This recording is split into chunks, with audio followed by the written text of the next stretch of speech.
soul with it. Yeah.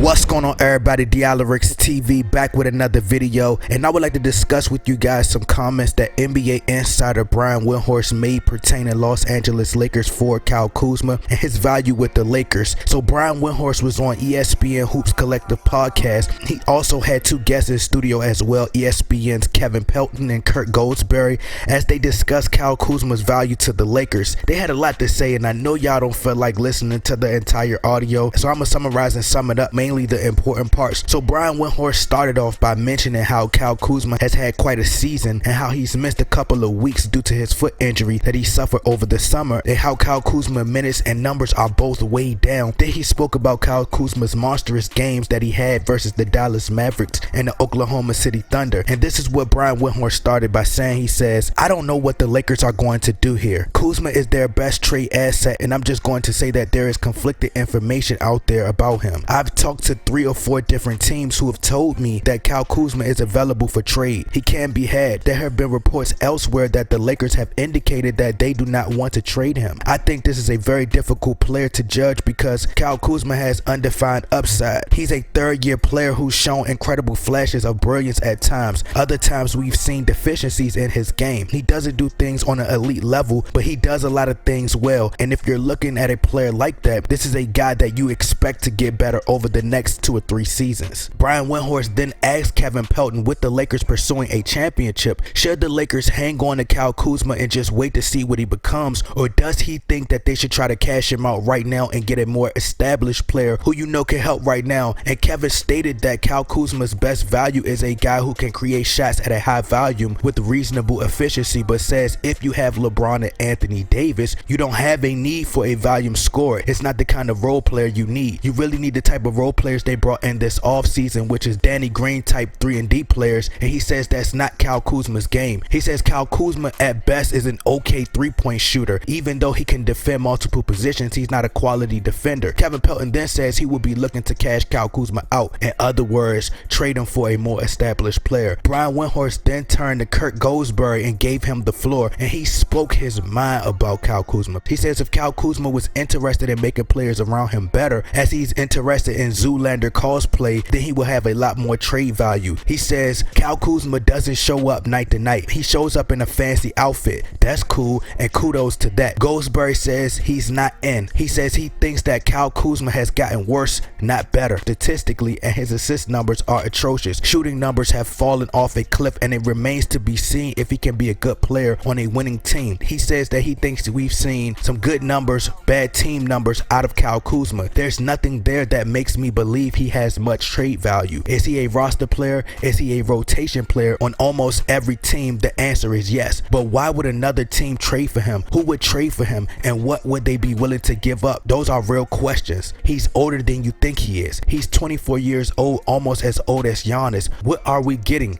A guy who's kind of average defensively, etc. Wow. I'm not even gonna go on, okay? Because this man literally went in, okay? But lastly, I'm gonna skip right to a comment that Brian Windhorst stated about a potential Kyle Kuzma trade for Lauri Markkanen, and here's what Brian Windhorst had to say. Brian Windhorst says, "I mentioned the other day that one of the possibilities that could be out there could be a Robert Covington for Kyle Kuzma trade. I don't know if Kuz will actually be available, but I can understand why a team like Minnesota, who is more in need of young players to develop than they are than a guy like Covington right now. I can understand why they might be interested in a guy like Kuzma. If you're the Lakers and your big problem is, my gosh, do I have somebody who can defend 40 minutes of Kawhi Leonard and 40 minutes of Paul George in a series? If I'm the Lakers, my existential thing is, how am I going to defend the Clippers? But a guy like Covington, and by the way, I know they wouldn't work straight up for each other in a trade, but a trade is theoretically doable.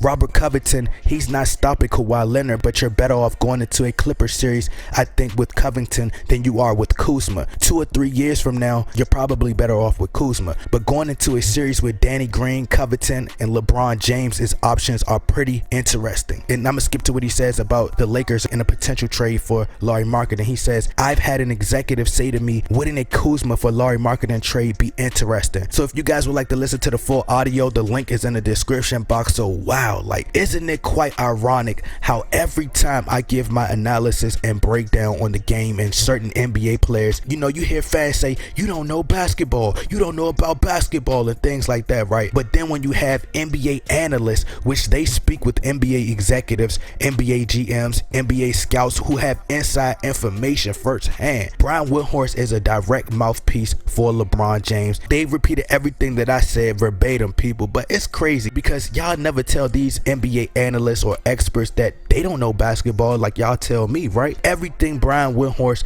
and all the other NBA insiders have stated about Kyle Kuzma and in this very same podcast is what I've been repeating to you guys for the last year and a half about Kyle Kuzma, and I'll take the bullet one for it. You know, it's okay, I'll take it. You know, I can take constructive criticism. But Brian Windhorst mentioned that we've seen deficiencies in Kuz's game. I mean, wow, like, doesn't that sound familiar? I got endless hate for saying that, okay? Then Brian Windhorst mentioned how the Lakers' main focus should be how are they going to defend the Clippers. I mean, I've been stating that as well, haven't I? And everything you've heard Kevin Pelton, especially Mr. Goldsberry, state about Kuz being more infatuated with the Hollywood lifestyle and the Instagram models is basically what he said. I'm just paraphrasing, but I've repeated the same thing. You've heard me repeat that constantly. But I understand that fans tend to be very emotional and are game to game, so you're attached to these players. I've explained to you guys how Kyle Kuzma, he may have a 25-point game or a 36-point game, 40-point game, 20-point game, whatever, right?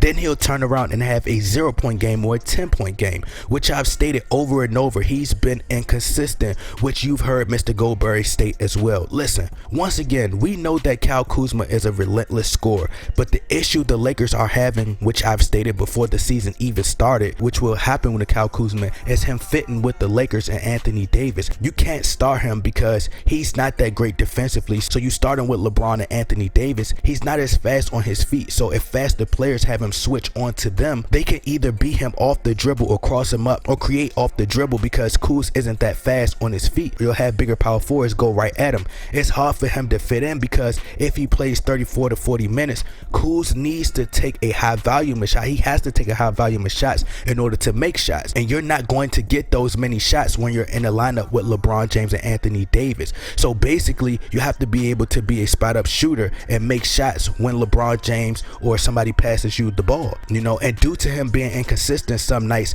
he'll make them some nights and some nights he'll miss them. So think, people, use logic. If you're the Lakers front office, are you willing to risk that going into the postseason and risking somebody who's not consistent, and you're the Lakers going up against the Clippers when you could bring in a more established role player? I mean, this is not rocket science. If the Lakers can find a more established, great defender, more reliable, consistent player, then pull the trigger, people. Pull the trigger. See, the problem is Lakers fans, we can tend to be spoiled. You know, we've been spoiled over the years. We want to be able to have our cake and eat it too. Just beating up on subpar, average, and sucky teams, it's not going to cut it, okay? It's not going to cut it. You know, we on an 8-game, 9-game winning streak, but all that is great, but it means nothing if you can't defeat elite championship caliber teams. We have to destroy the Clippers. LeBron James just came off an injury last season. Have you all forgot about that? He's 35, almost 36 years old. You're putting more pressure on this man. Anthony Davis is on a 1-year rental. He could basically walk next season if things don't go as planned, and you're stuck with no draft picks